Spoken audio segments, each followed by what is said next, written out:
একটি মজার কথা না বলে আমি আর থাকতে পারছি না। কিছু হুজুর আত্মীয় আছেন, আমি দুঃখিত, সকল হুজুরদের উদ্দেশ্যে বলছি না, নির্দিষ্ট কিছু হুজুরদের বলছি।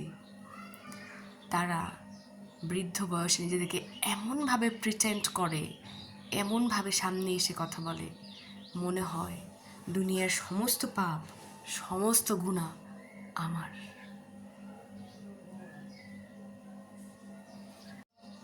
আমি যদি একটু শুয়ে থাকি, ওটাও তাদের কাছে গুনাহ। যদি বসে থাকি, ওটাও তাদের কাছে গুনাহ। কথা যদি বলি, সেটাও তাদের কাছে গুনাহ। ভাই, অথচ তাদের ওয়াশরুমে টিস্যু পেপার নাই।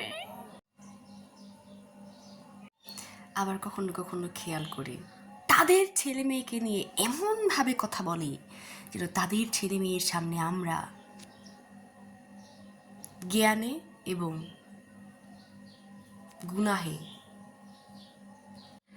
আমি বুঝি না, একদমই বুঝি না, বয়স হলে কি তারা ভুলে যায় তাদেরকে আমরা ছোটবেলা থেকে চিনতাম এবং ছোটবেলা থেকে চিনি।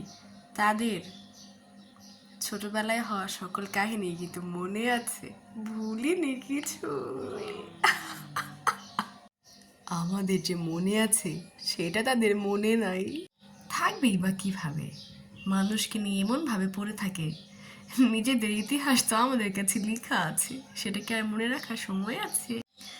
শুধুমাত্র কিছু বলি না কারণ মা বলেছে মুরব্বীদের সাথে বেয়াদবি করতে নেই।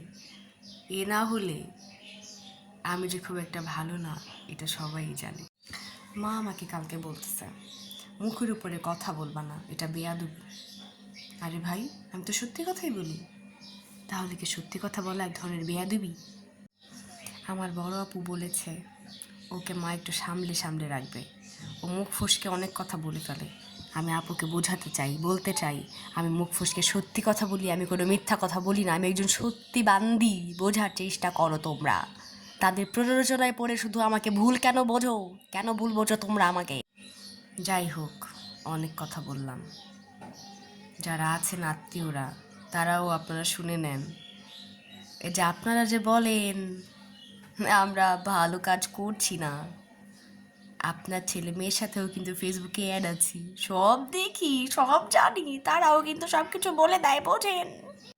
আর একটা কথা, শুধু ফেসবুকে অ্যাড হয়ে ক্ষান্ত হইনি, তাদের গার্লফ্রেন্ড এবং বয়ফ্রেন্ডকে আমরা এখন দুলা ভাই এবং ভাবি ডাকি।